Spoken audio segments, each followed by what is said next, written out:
I'm really grateful to be here. I love Hume Lake. I've been coming here since 1994, almost every year. And I remember when Joshua first started, we came in those days as well. And I know this. I don't know very much. I used to meet with a wise plumber for breakfast. He had a degree in English literature from university, and he went into family plumbing business. And he continued to read. He had calluses on his brain and calluses on his hand. And all I could observe of him, he seemed to me to be a good father, a good husband. He seemed to be a good man. And I thought he was wise. And one day over breakfast, he took a paper napkin and he drew 3 concentric circles on a piece of paper. And he said, I think our acquisition are like these 3 circles.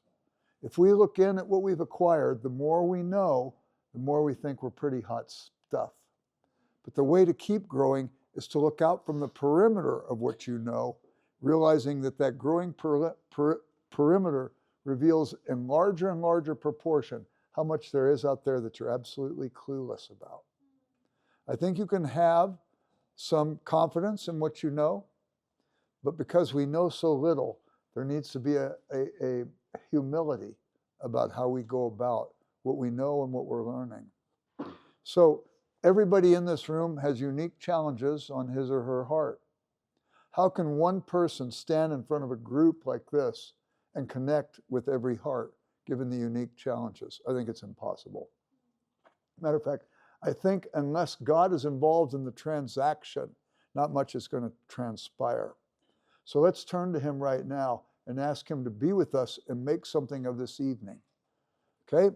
Father, I worship you for the privilege of being here. I worship you for the leaders who do work to make this thing a success. But I recognize, Lord, in a room like this, there's not much that I could say myself of lasting benefit. But I also believe that your son once took crumbs, 5 loaves and 2 fish, and he blessed them, and he broke them, and he multiplied them, and he fed a multitude, and they all left satisfied. Would your Holy Spirit please do something like that among us this week? Would he take the crumbs that I offer, and would he bless them, and would he distribute them, so that each person here would hear what he or she needs to hear, and would sense in that each is deeply loved by you because you gave them what they needed. And we worship you for that and look to you for that to occur. And I ask this in Christ's name. Amen. I didn't become a Christian until I was a freshman in college. I grew up in a church, and I was told in that church that if I went to a movie and Jesus came back, he wouldn't go in the theater to get me. I'd just go to hell. And I wanted to see Walt Disney's The Shaggy Dog, but didn't know if it was worth risking my eternal destiny to go see. The neighbor lady, Mrs. Greenlee, came down with her 2 boys, Mike and Fred, and asked my mom if my brothers and I could go with her and her boys to see The Shaggy Dog. And I looked at my mother with ambivalence. I wanted to go on one hand, scared stiff on the other. And when my mom said, yeah, we could go, I began to wonder if she really loved us, that she had put our life in such eternal peril. So I went, and because I grew up that you could lose your salvation based on what you did, I deduced from that you had to gain it based on what you did, and I never saw how Christ factored into the equation. It was all pretty much works-oriented, and works-oriented faith usually leads to anxiety because you never know if you've done enough. So I just figured that I was going to hell because I couldn't live the life. I was told if I lived a holy and righteous life, but I had one bad thought the last second of my life, I'd go to hell.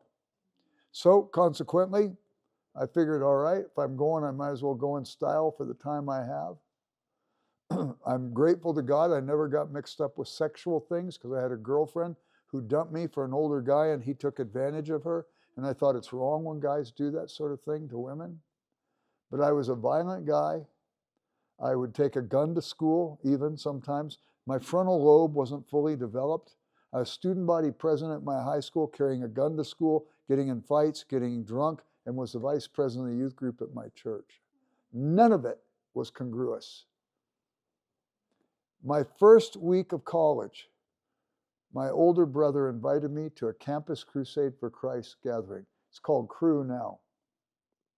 I heard the gospel presented for the first time clear, that God loved me unconditionally, that Christ died on the cross to forgive me of all of my sins, not just the ones in my past, but present and future, and that I was secure in him, and my hope in heaven rested on what Jesus did for me, not anything that I could do for myself. I don't know about you, but I was overwhelmed by that message. And consequently, I wanted everybody to know it. And I think every Christian should have that passion to some degree or another. We'll talk about that later this week.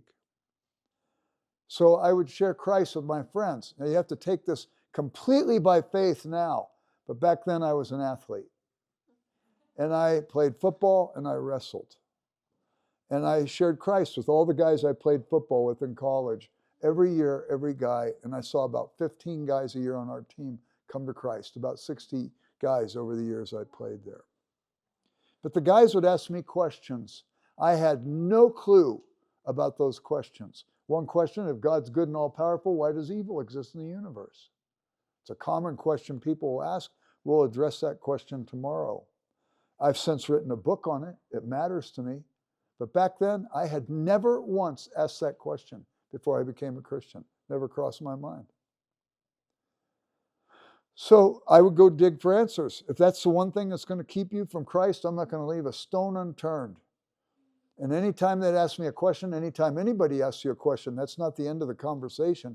That's an invitation for you to come back and say to that person, you asked me a question the other day, you matter to me. And I went and dug for answers, and this is what I found. And they have to be willing to listen to you because they asked you the question that prompted you to go dig. So I kept running across a name in the literature, C.S. Lewis. I didn't really know who he was. I liked the answers that I read in the literature of people quoting him and stuff. But when I was a junior in college, I went to visit my older sister. She was a Christian. She was teaching 5th grade. And one night over dinner, she told me the plot of this book she was reading to her 5th grade kids, The Lion, the Witch, and the Wardrobe. I go, there's stories like that? Come on.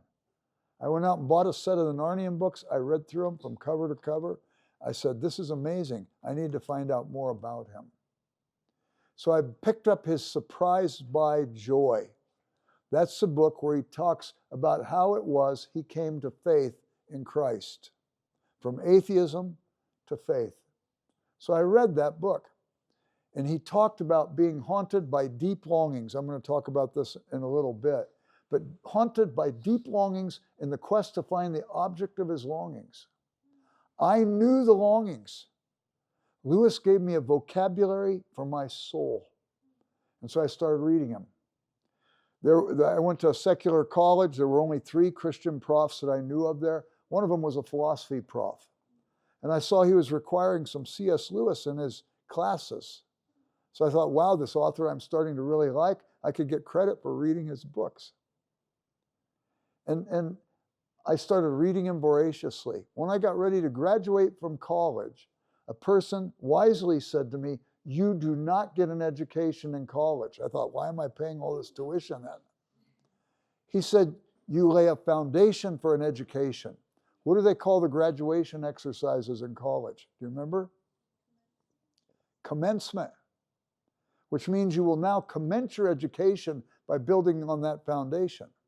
Most people, I think, feel like their college education inoculates them against learning. I'll say to a student, have you read Dante? And they'll say, oh yeah, in college I dipped into him for a little bit, as if that meant reading him in college inoculated them from ever having to touch that book again. And it's sad. So this guy wisely said to me, you don't get an education in college, you lay a foundation for one. Pick an author who will take you places and make him your life's study. I think he could have said, pick a composer, pick a period of history, pick an artist, whatever. But I picked Lewis. I go to seminary. I had been a PE major. Now I'm studying theology. I think the longest paper I'd written as a PE major was 5 pages in crayon. And now I have to write a thesis. And I know I'm not going to be able to write it on the use of the optative mood in the Greek text of Philemon. There's one there, but it wasn't going to hold me. I asked, can I write on C.S. Lewis? And they said yes. So I put pen to paper. And consequently, because of that, I started writing about Lewis. I went on and did my PhD on Lewis. And I've got 9 books, but 7 of them are on C.S. Lewis. And I've lectured on him in 82 universities in 22 different countries. And it's crazy. It's crazy. And if nobody was interested, guess what? I'd be all in, all in. But I want to talk to you about the fact that Lewis is a great prompt to open up your eyes to see your understanding of Jesus better. And I want to tell you about his pilgrimage to faith. When you see the things that he figured out on his way, and you learn these, they may, number 1, reinforce your own faith pilgrimage, but number 2, they may give you information you can use when you're talking to somebody else about Christ. And the other thing I want to say as well is that Lewis, as great as he is, and as much as I like him, and as many years as I've been studying him, 55 years studying him, 45 years teaching on him, this night is not about Lewis. There's something bigger. And I think I could explain it this way. When I was young, I liked words. I remember the first time I ever fell in love with a word. It was in 1st grade, Mrs. Reinhardt, and she was going through flashcards. And the word I first fell in love with was the word swish. That onomatopoeic word. I became a devotee to that word before it was popularized by a clean shot in basketball. And I thought it was a good day if I got to read swish. Another word was pokey. I remember the circumstances around learning words like perplexed, ambiguity, ostentatious, which is too ostentatious for my vocabulary. But there's one word I have in mind that fits what we're going to do today and throughout this week. I grew up poor in South Central Los Angeles. And I would see the kids at my elementary school going to cafeteria. It was 31 cents. For us, that was prohibitive. My mother always gave us a brown bag lunch. It had a sandwich in it, a couple cookies, and a piece of fruit. But I longed to go to the cafeteria. What were those other kids experiencing that I missed out on? And one day, to my complete surprise, when I was leaving the house, my mother gave me 31 cents. And I couldn't have used these words to explain it back then, but these were my exact sentiments.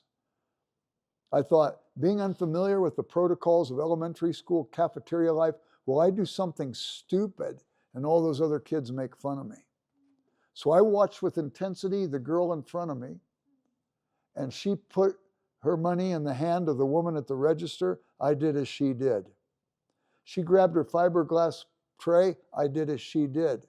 She put her cutlery, knife, fork, and spoon on the tray. I did just as she did, and she put the tray on that chrome roll bar counter. Remember that thing? The first item on the menu, string beans. I hate string beans. And I thought this cafeteria isn't all I thought it was cracked up to be. And so the girl, apparently not liking them also, said, "I'll have a small portion of those, please." I had never heard the word before. And so the cafeteria lady, do you remember her? She was kind of heavy set. She had gray hair and a hairnet. She wore a white outfit with an apron with smudge marks on it. She was the ubiquitous cafeteria lady who worked in every elementary school cafeteria in the world. She grabbed a big spoon with holes in it, dug down into a deep pot, put 3 string beans in a small bowl, and handed them to the girl. I said, "That's an interesting word. I'll have a small portion of those too, please." I went on down the line, put the different things on my tray. You get to the end of the line. What was at the end of the line? Desserts. I saw the most economically cut pieces of chocolate cake I had ever seen in my life, and I wondered if this word had other applications. So I said to the cafeteria lady, "I'll have a large portion of that, please." She cut me the biggest piece of chocolate cake I'd ever seen up to that time in my life, and I thought, that is a good word. Psalm 73:25 says, "Whom have I in heaven but thee? And besides thee, I desire nothing on earth. My heart and my flesh may fail, but God is the strength of my heart and my portion forever." I want a large portion of him. If Lewis helps me get there, I want Lewis.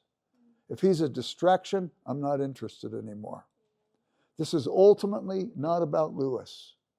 It's about growing to have a larger portion of God. Okay, so in light of that, let's talk about his pilgrimage to faith. He was born in Belfast. He wasn't an Englishman.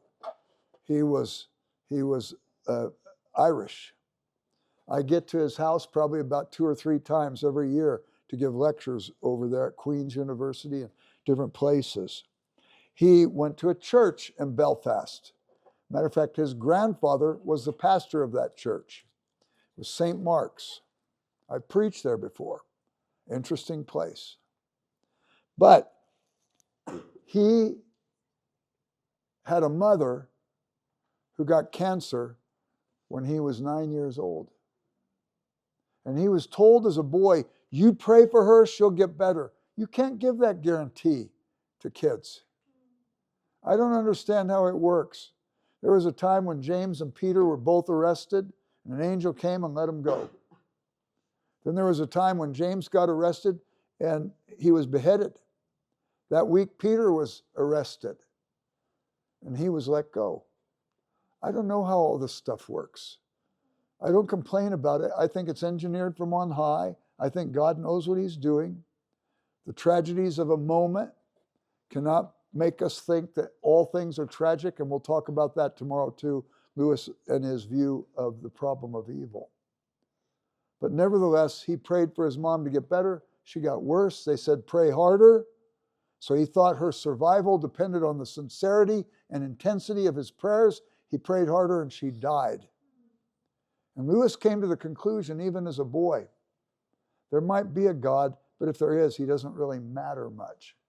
And by the time he was 12 years old, he claimed to be an atheist. And this is sad.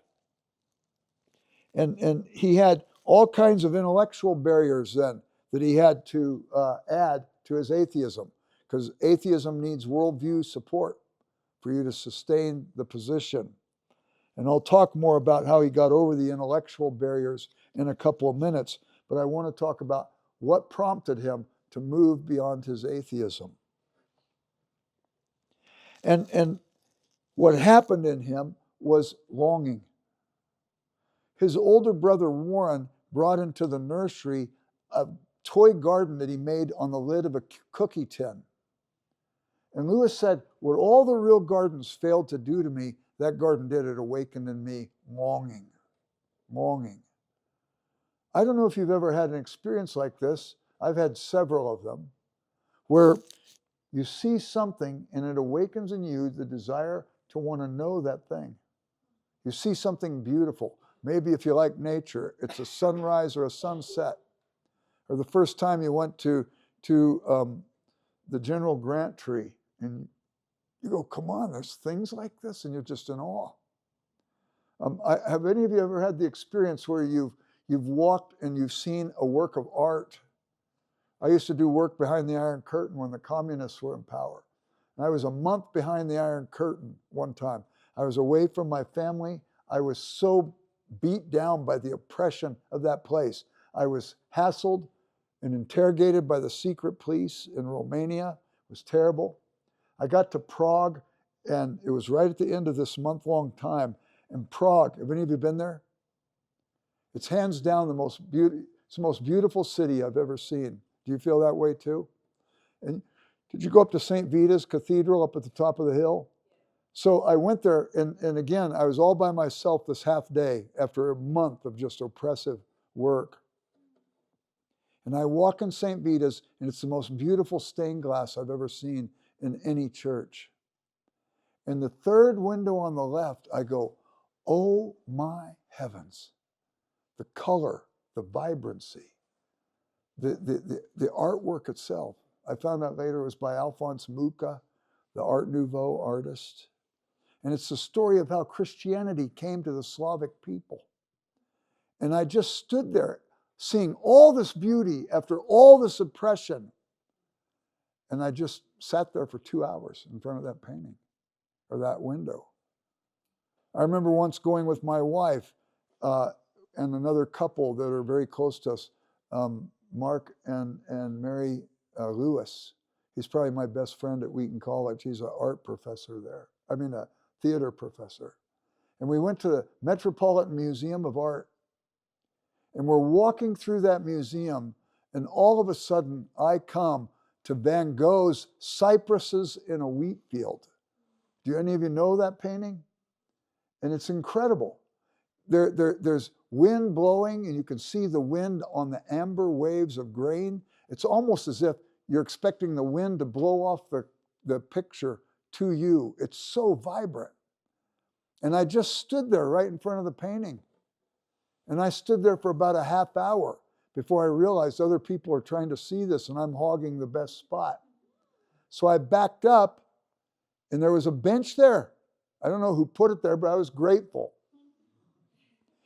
And I sat there for another 15, 20 minutes, and then I go, oh, wait a minute, I'm with Claudia and Mark and Mary. Where are they? And you know how art museums have big doors between the rooms so you can look down? I looked down that way and that way. I didn't see Mark and Mary or Claudia. You know what else I didn't see? A bench. Enough people must have had that experience at that painting that they put a bench there. Now, I've been back several times since, and now there's benches all over the place. But back then, it was awe-inspiring. And we have these experiences. Lewis had how many of you have had an experience like that someplace? Sunrise, sunset, the curl of a wave as the surf comes in at shore, something like that. A starry night, where's Orion? A starry night, you see Orion up there.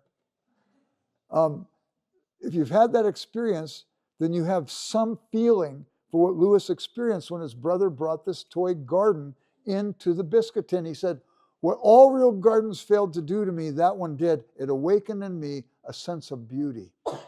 And with the beauty came a sense of the transcendent, that which is overarching all things. God, in a sense, wooing him to himself through that experience, even though Lewis was on the threshold of becoming an atheist after his mother died. Well, it started in Lewis, this sense of longing. And there were other things then that fed it. He started reading books, and the books he read were books that triggered it, or books that had the same flavor. He, as a boy, read Squirrel Nutkin. Do you remember that Beatrix Potter book, Squirrel Nutkin? He said, what was it about the book? He said it was the idea of autumn. It was a quality. So what is the quality about? He said he thinks that there are times when we are experiencing qualities, they're adjectives floating around in a nounless void, he said. It hasn't got its actual object, but you're longing for some object. In time, he started reading Norse mythology. And you know, he writes in The Four Loves that friendship grows when you find another person who has the same interest you have. And it bonds you. And then the interest begins to develop beyond that.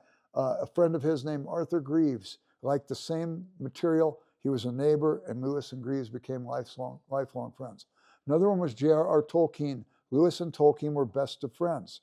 They read their stories to each other as they wrote them, but they were both interested in mythology. So Lewis is loving all this reading of mythology. It's feeding this longing for beauty, and it's feeding, in a sense, his longing generally. And then he came across an author named George MacDonald. Do any of you know his works? A little bit? The book particularly was Fantastes. I don't want to take time now to tell you, but I would love to tell you the plot of that book. Maybe sometime during this weekend we could sit one evening and just tell stories, and I would love to tell you that story. Another one was Troilus and Cressida by Chaucer. These stories awaken in him longing, but they are longing now for a person, a particular person. Who was that person? And after his conversion, Lewis wrote a book called The Pilgrim's Regress. And there's a character named John, and he has a vision of an island off in the distance. And he longs, we're talking about longing, he longs to go to that island. So he sets off on a pilgrimage to find the island. And this is the only allegory Lewis ever wrote. But in the allegory, as he's traveling, he comes to a hermit, and the hermit represents history. And John asks history about these longings. How can I understand them? What are they all about?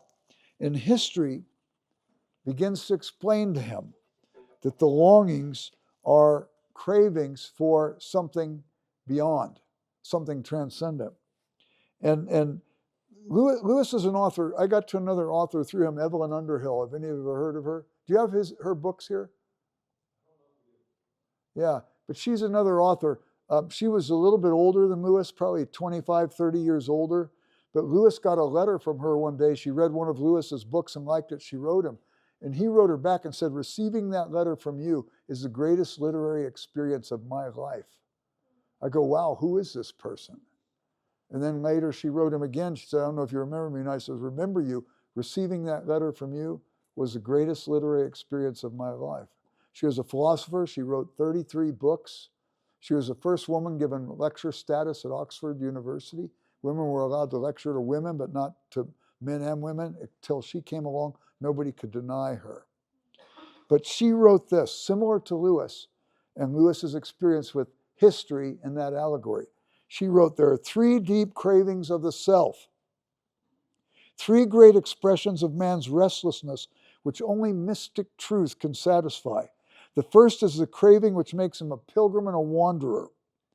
It is the longing to go out from his normal world in search of a lost home, a better country. The next is that craving of heart for heart, which makes him a lover.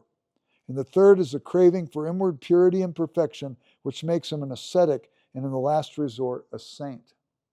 When Lewis comes to, Lewis's character, John, in that book, comes to the hermit, he says, tell me about the longings. And the hermit says there's three great longings. He calls them the longing for myth. Muthos is the Greek word for story. The longing that's awakened by story. And the second is the longing for a lady, the longing for relationship. And the third is the longing that's awakened by nature. I want to suggest to you Underhill's pilgrim longing is akin to Lewis's myth longing. Underhill's lover longing is akin to Lewis's lady longing. And Underhill's ascetic saint longing is akin to Lewis's nature longing. What does it look like? Let me embellish this. The pilgrim longing is a longing that can be awakened by nostalgia. It could be awakened by longing for home. In the myths, Lewis mentions that Homer, when he wrote the Odyssey, what was the deal with the Odyssey? Ulysses just wanted to go home. He's been fighting in the Trojan Wars all this time. He just wants to get back to his wife Penelope in Ithaca. It's a longing. Virgil's Aeneid. Virgil was on the other side of the Trojan Wars. He wasn't fighting with the Greeks, he was fighting with the Trojans. And his Aeneid is the same sort of thing. His city's being destroyed. And his wife has been killed. Her ghost shows up and says, you need to flee the city and establish a new city. Hector, the crown prince, he's been killed. His ghost comes and says, flee the city, don't fight the Greeks, take as many as you can and build a new city. The city he was going to build would be Rome. Virgil, when he wrote it, was trying to give the Romans a mythology of their own city.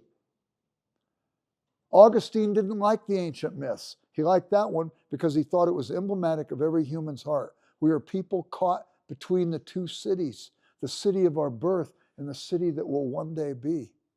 It's a heaven longing.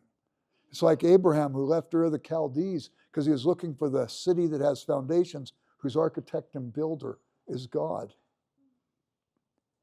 And consequently, too, as we look at this, I think you can get it in your own homesickness. When you get my age, you'll get invited back to your 50th high school reunion. I remember when I went. State Street Elementary School, you needed a GPS just to get across the campus. It was just so big. And you remember elementary school basketball games after recess was over? The final score was 6-4 because you needed JATO rockets to get the ball up into the basket. I went back. I wanted to see the elementary school, and I went back for my reunion. The baskets are this high. You could just stand and stuff it. But you were so little. And the only person who could kick the kickball to the one-bounce courts was Brian Anderson, the best athlete at the school. And I think, man, it was forever to get to the one-bounce. You remember one-bounce because you couldn't play volleyball. You weren't coordinated enough. You had to let it bounce once and then push it the next time. And I go there, and I could have spit from the kickball court to the one-bounce court. It was so cramped. How did we ever have a good time in that place? And then you go to the reunion, and they give you a name tag. And it's got your yearbook picture on it, because if it didn't have it, nobody would recognize you. My old friends, life's been hard on them. They're old, they're bald, they're fat. They got gray beards, you know. Life's been hard on them. I'm fine. But you go back, and what you long to go back to, it's not the same. It's a homesick longing, and what's it a homesick longing for? My oldest son, Jeremy, when he was a kid, anytime Wheaton College needed a kid in a play, they'd call up and say, could Jeremy come and audition? And one time they were going to do The Great Expectations, an adaptation of Charles Dickens' Great Expectations, a play. And he was going to play young Pip. And he had the majority of the lines for the first third of that play. He's living life as a college student. He's going for 2.5 months of rehearsals. If we couldn't find him at home, we'd go up to the dorm, and he would be in the dorm with one of his college buddies with their earphones on, rocking out to their music. They did 14 performances. He was loving it. The last night, I go to pick him up.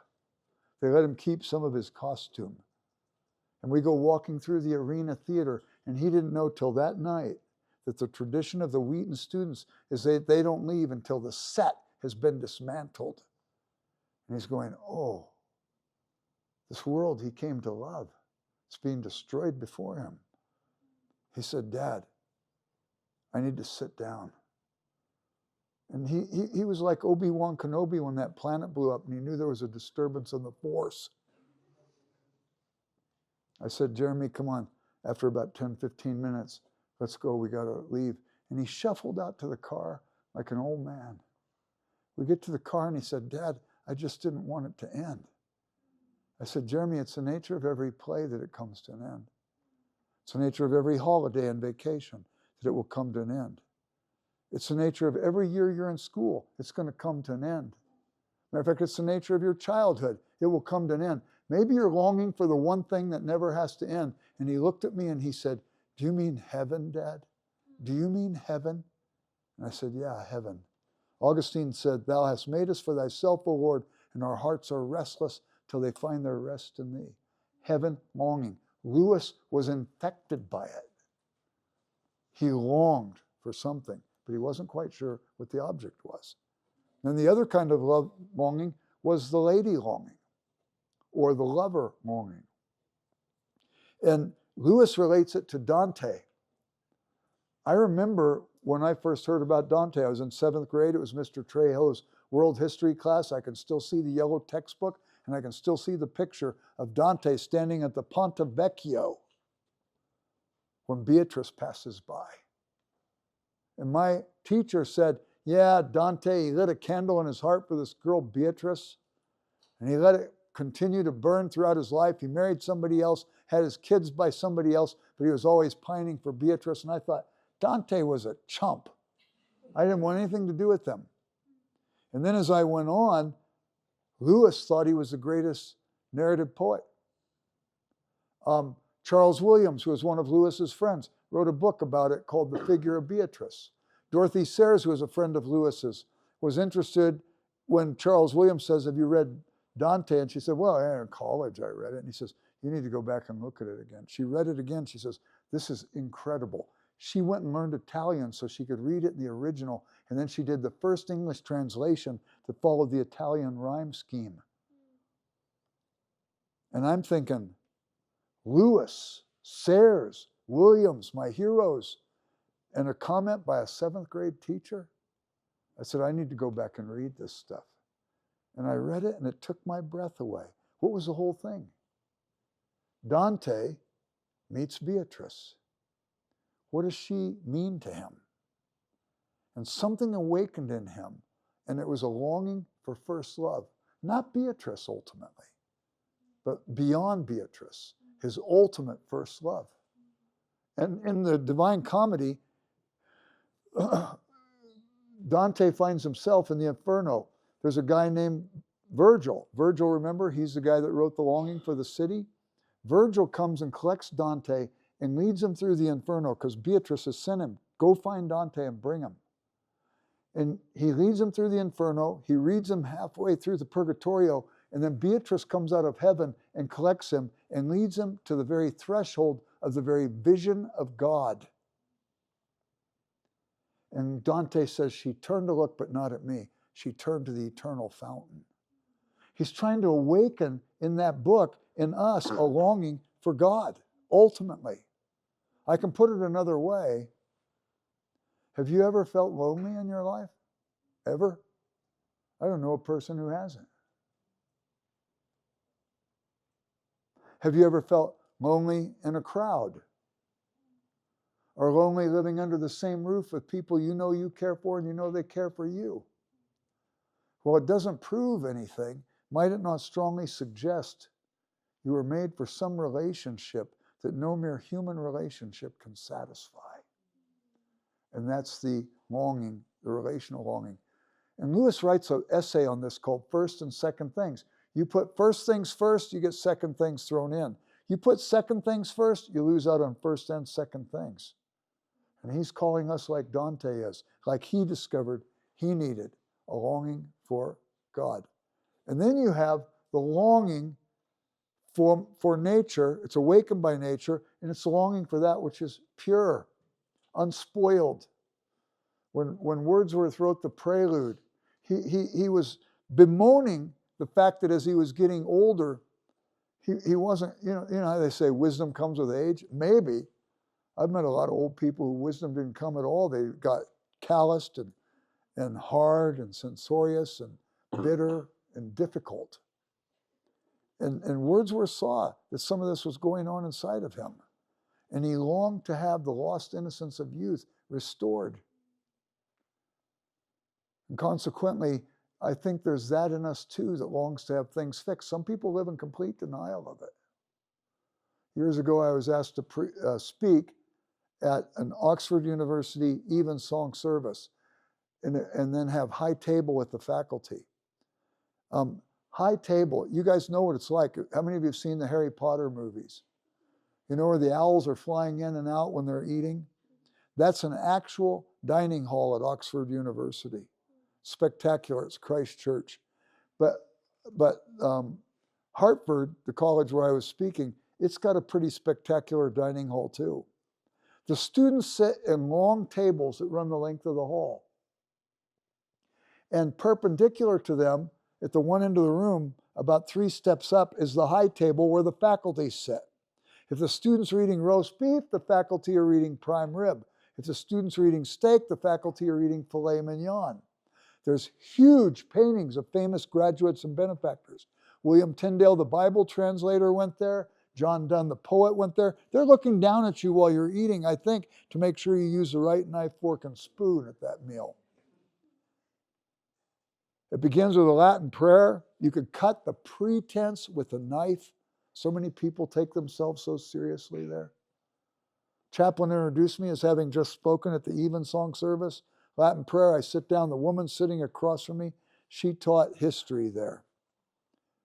And she says, "So Jerry," real loud, "why are you a Christian?" I thought she was asking because maybe she wanted to know. Somebody else told me they thought she was asking because she wanted to make me the entertainment at that night's dinner. I have a doctorate in philosophy of religion. I think maybe I could have gone toe-to-toe with her. But the thing is, though, we would have just all had indigestion. That wouldn't have been so good. I wasn't interested. Plus, I didn't become a Christian because some slick argument won me over. I became a Christian because I was aware of brokenness in my life. I was aware of incongruities. I was aware of the longing to be loved unconditionally and the longing to be forgiven and be confident that I could be forgiven. And so I told her that. This is how I became a Christian. I was aware of my brokenness. I was aware of my longing to be loved. And she said to me, "Well, I can appreciate that, but that's just not my issue."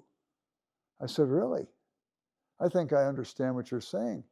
I didn't become a Christian until I was in my first year of college, and I certainly didn't become perfect overnight. That took 2 or 3 weeks before that happened." And the whole faculty busted up in laughter. And while she's laughing, and it calmed down again, I said, "Your laughter just betrayed you." She said, "What do you mean?" I said, "Well, you and I just met, so you couldn't know the incongruity of that last statement of mine by virtue of its incongruity with my life. You don't know my life. But you laughed knowing it was incongruous and nonsensical. Either your read of history or your read of your own heart has shown you nobody has it together." And she said, "You got me." I said, "I'm not interested in getting anybody. But how do you get by knowing these incongruities in your own life?" She said, "Well, I have faith in humanity." And I said, "Well, I'm curious about anything that'll help me. Let me ask you about your faith in humanity.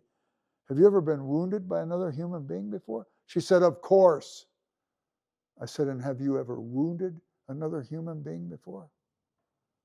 She said, "Well, I suppose so." She's a little softer on herself. And I said, "How does this faith in humanity work when we live in a world where we've hurt others and we've been hurt by others?" And just then the man sitting next to her, who taught French there, said, "How does it work for Christians?" And we spent the rest of the meal talking about the themes of grace and the love of God and the forgiveness of Christ as hungry people who wanted to know about it. And Lewis, through the longings, started getting hungry. He had the atheism because somebody told him something that was inappropriate at his church. Arnold Toynbee, the historian, said, "Most people don't reject Christ. They reject poor caricatures of Christ." And so consequently, Lewis, through the longings, started thinking, maybe there's more than just this atheism. He came to the place, though, where his mind started to catch up with the longings. And he realized that the atheist's judgment is way inflated because they suggest there's no possibility God exists. Who has the capacity to make that judgment? So I'm reading about what's going on with Lewis, and I've picked up on it and used it when I do evangelism. I was with my old college roommate. We met at Half Moon Bay for a week one time, and he had these e-bikes. I didn't even know what an e-bike was. And we were riding along the cliffs. We spent a week together. We came to this one outcropping. He says, "You got to see it. It's incredible. Look at how the waves break on the rocks down below." And we're looking at it, and this couple rides up. And they're looking at it, and we're just extolling the beauty, my heavens. And I said to this guy, "Isn't it great to know who to thank?" And all of a sudden he got real huffy. "I'm an atheist," he said. I said, "I bet I can prove in 10 minutes you're not." He said, "Try." I said, "Well, define for me what an atheist is." He says, "An atheist believes there's no possibility God exists." I said, "I don't think you have the intellectual stretch to make that judgment." He said, "What do you mean?" I said, well, the Widener Library at Harvard has 19 million volumes under that one roof. Have you read them all? He said, no. I said, then how can you make the judgment that there isn't anything in those books that might count against your understanding that there could be no God if you haven't read them all? You're making a universal negative judgment. And I said to him, C.S. Lewis said, for me to say there's no spider in this area where we are, we'd have to check every nook and cranny to support the negative judgment. Now, to say there is a spider, we could see one scurrying across the floor. Arguments for God's existence are more complex than seeing the spider scurry, but the analogy still works. And I don't think you have the capacity to make such universal judgment, no spider, no God exists. And he looked at me, kind of frustrated. He said, you're right. Oh, because I said to him, I prefer an honest agnostic over a dishonest atheist. He said, you're right. I'm an agnostic. I said, well, if you got the last one wrong, maybe you're getting that one wrong too. And he said, what do you got for me? I said, I'll send you a book. I sent him Mere Christianity, which you're reading. I got a text, an email from him 2 weeks later. I didn't give him my email. He had to look me up. And he said, I've read the book. I'm moving in your direction.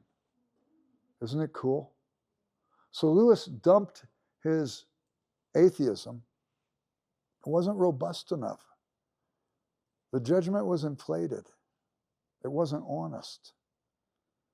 So he was an agnostic. There's three kinds of agnostics. The dogmatic agnostic, I don't know, you don't know, nobody can know.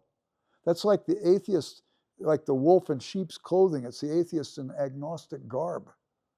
He might say he doesn't know, that may be fair. He may say he doesn't think I know because there may be some incongruity in my argument. But for him to say universally nobody can know, that's the same mistake as the atheist. You have, instead of the dogmatic agnostic, the disinterested agnostic. I don't know it, and frankly, I don't care. This isn't an issue to not care about. Mortimer Adler, the philosopher at University of Chicago, spent $2 million in 1948 and 49. I don't know what that would be by today's standard, probably about 30 million. Culling through the great books of Western civilization. And he found out what the greatest ideas were discussed in Western civilization.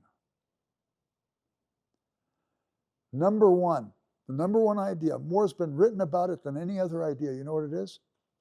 God. God. Number two is knowledge. How do you know, and how do you know you know?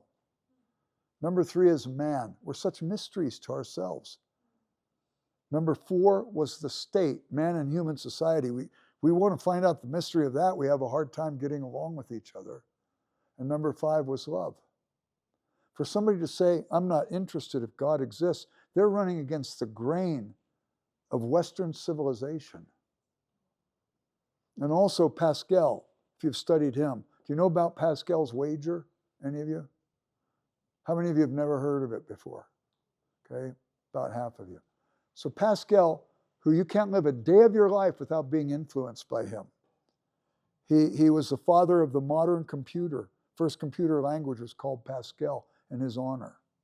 He developed the barometer. So every time you hear a weather report, you could say, thanks, Pascal. He developed the laws of hydraulics. Every time you put your brakes on your car, you say, hey, thanks, Pascal. He developed the first rapid transit system for Paris. Every time you get on a plane or a bus, you could say, hey, thanks, Pascal. He was considered the greatest author in the French language. He is to the French what our Shakespeare is to English. But he was also a brilliant mathematician and came up with the laws of probability, and he applied them to whether or not God might exist. And he said this, if I believe and I'm right, when I die, I gain everything. If I believe and I'm wrong and death is the end of all things, I lose nothing. If I disbelieve and I am right, when I die, I gain nothing. If I disbelieve and I'm wrong, I lose everything. Only on this one, I'm not betting francs and centimes or euros and pence. I am betting my very eternal destiny. It's not something to be apathetic about. And lastly is the dissatisfied agnostic. I don't know, but I would like to. And I'm not going to leave a stone unturned until I found out. Lewis went through that process. But once he decided that it was a religious issue, then he has to ask himself the question, which religion? And he had a list of the 10 books. I don't just read Lewis, I read the books that most influenced him. But he had a list of the 10 most influential books in his life. And one of them was a book by Rudolf Otto, the German philosopher of religion. It's called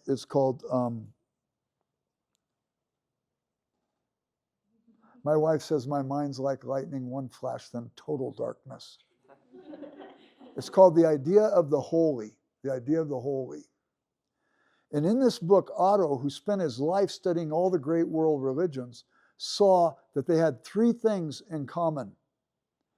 And Christianity had something that separated it out from all the other religions. The 3 things they had in common are, number one, they all believe in a transcendent other. They'll define it differently if they're an animist, a pantheist, a polytheist, a monotheist, a dualist, or a monotheistic Trinitarian. They all believe in some transcendent other. Number 2, they all believe in a moral law the people fail to keep. And number 3, they believe that the divine is the custodian of the moral law, so if we failed the moral law, we've offended the divine essence. And Lewis says, basically, and Otto also said, Christianity has something unique about them. All the other religions, because of the failure, come up with rituals whereby they think they could earn their way back to God by virtue of rituals or practices or works or whatever. Only Christianity says you can't fix what's broken in you. Only God can fix it for you. And so Lewis was convinced by this that Christianity must be the better of the religions. Well, there's more we could say about that, but suffice it to say, at that point in his life, Lewis was extremely interested by this time. But he said he didn't think he could know God personally any more than Hamlet could know Shakespeare. His good friend Tolkien had a late-night conversation with him.